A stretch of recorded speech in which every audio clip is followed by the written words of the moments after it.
YCP నాయకులు మాట్లాడుతున్నారు.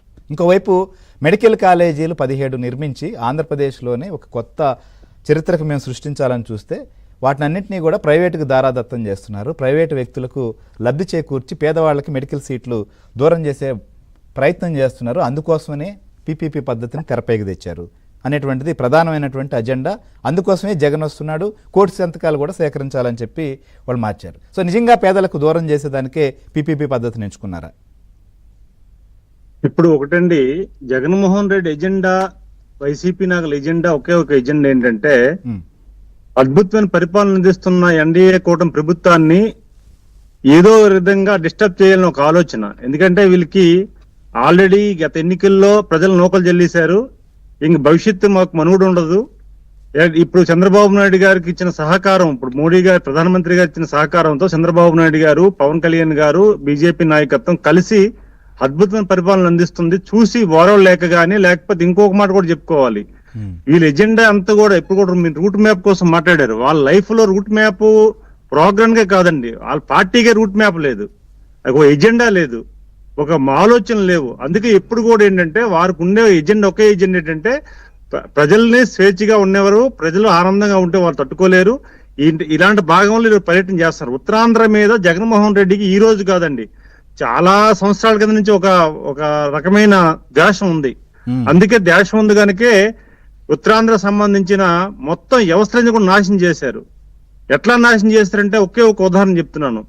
ఈ రోజు మనకి పోస్పర్టీ వంశీయులు ఒక ట్రస్ట్ ఒకటి ఉండేది, మానస ట్రస్ట్. ఆ ట్రస్ట్ ని కొన్ని వేల మందికి విద్యాదానం చేసి, అన్నదానం చేసి, ఎన్నో దేవాలయాలకి వాళ్ళు అర్చకులుగా, వారు ప్రధాన వంశీకులుగా ఉంటే అలాంటి ట్రస్ట్ కూడా డిస్టర్బ్ చేయడానికి చేసి అందులో వేలు పెట్టి ఎన్నో ఇబ్బందులు పెట్టిన సందర్భాలు ఉన్నాయి. సాక్షాత్ ఆయన మీద కూడా కేసు పెట్టిన సందర్భాలు ఉన్నాయి, అతన్ని అరెస్ట్ చేసిన సందర్భాలు ఉన్నాయి. అలాగే చాలా మంది రామ్ తీర్థాలకు సంబంధించిన మా రాముల వారు గుడిని కూడా ధ్వంసం చేసి ఇబ్బంది పెట్టే సందర్భాలు కూడా మనం చూసాం.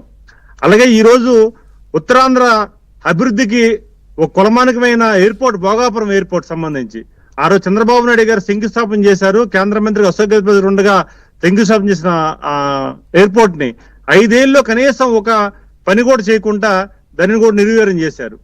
అలాగే మనం అందరం చర్చించుకోవాల్సిన అవసరం ఇంకోటి ఉంది.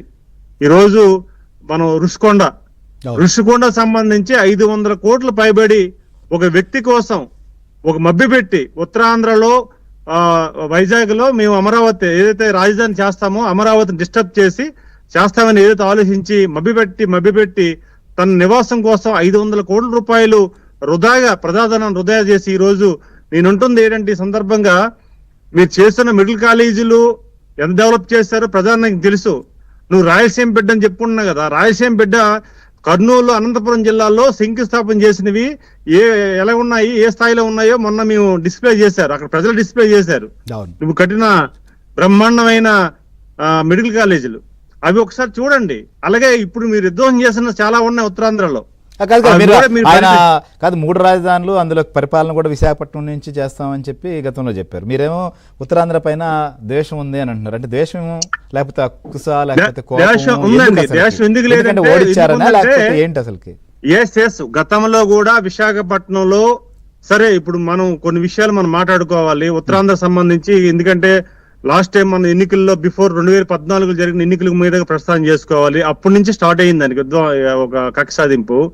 అప్పుడు అక్కడ కొంతమందిని తీసుకొచ్చి అక్కడ కడప వాళ్ళు తీసుకొచ్చి చాలా యుద్ధం అడవడి చేశారు. ఇక్కడ ప్రజలందరూ కూడా ఏ రకంగా బుద్ధి చెప్పారో ఆ రోజు 2014 ఎన్నికలు మనం చూసాం. అలాగే మొన్న చూస్తే ఇది అంతా రాజధాని కూడా అమరావతి కాకుండా విశాఖపట్నంలో పెడతాం, మీ వెంట మేము ఉంటామని 10 సార్లు చెప్పిన ఈ జగన్మోహన్ రెడ్డికి ఉత్తరాంధ్ర ప్రధానికం నీ ఆలోచన మాకు తెలుసు, ఏ రకంగా ఇక్కడ విధ్వంసం సృష్టించావో మళ్ళీ రేపు అధికారంలోకి వస్తే మాకున్న ఆస్తులు గాని, మాకున్న పరువు గాని, ప్రతిష్ఠ గాని అన్ని కూడా భంగం కలిగిస్తాను ఆలోచనతో సైలెంట్ గా ప్రశాంతంగా ఓటేసి ఈ రోజు కూటమి ప్రభుత్వానికి మద్దతు ఇచ్చిన సందర్భాలు చూసాం. అది చూసి ఓరవలేక ఇప్పుడు కులాల మధ్యన, ప్రాంతాల మధ్యన పెట్టడానికి సిద్ధమయ్యాడు. ఇది పర్యటన ఇప్పుడు కూడా ఇప్పుడు నిజంగా ఒక మాట చెప్తాను సార్, ఇప్పుడు నిజంగా ఆయనకు ఆలోచన ఉండి ప్రజల పట్ల ఒక విశ్వాసం ఉండి సరే ప్రతిపక్ష రైట్ పాత్ర నాకు ఏమన్నప్పుడు అట్లీస్ట్ అసెంబ్లీకి వెళ్ళి ఉత్తరాంధ్ర సమస్య మీద ఒక్కరోజు మాట్లాడా ఈ 16 నెలల్లో ఎప్పుడైనా ఉత్తరాంధ్ర మీద సంబంధించి ఆయనకి ఏంటంటే ఆయనకి అసూయ. ఎందుకంటే గతంలో కూడా ఇప్పుడు కూడా పర్యటన కూడా ఒక కక్ష సాధింపు తెలియాలి. ఇక్కడ స్పీకర్ గారి కాన్స్టిట్యూన్సీ నర్సీపట్నం. Yes. నర్సీపట్నం సంబంధించి 5 సంవత్సరాలు అయ్యన పాత్ర గారిని చిత్రహింసలు పెట్టి ఇబ్బంది పెట్టించారు. అక్కడున్న ఇబ్బందులు పెట్టిన తర్వాత ప్రజానీకం ఆలోచించి బ్రహ్మాండ మెజార్టీ ఇచ్చి మన అయ్యన పాత్రని గెలిపించి ఆ ప్రభుత్వ సహకారంతో చంద్రబాబు సహకారంతో స్పీకర్ అయ్యారు. ఆ స్పీకర్ అయ్యారు కనుక స్పీకర్ గా కూర్చోడానికి నామోష. Right. ఎందుకంటే తలదింపుకునే పరిస్థితి. అందుకే ఇవన్నీ ఉన్నాయి. రైట్ So, డిస్కస్ చేద్దాం సార్, మనం ఏమనంటే- డిస్కస్ చేద్దాం. మీరు అన్నట్లుగా సో తిరుపతిరావు గారు ఏంటి అసలు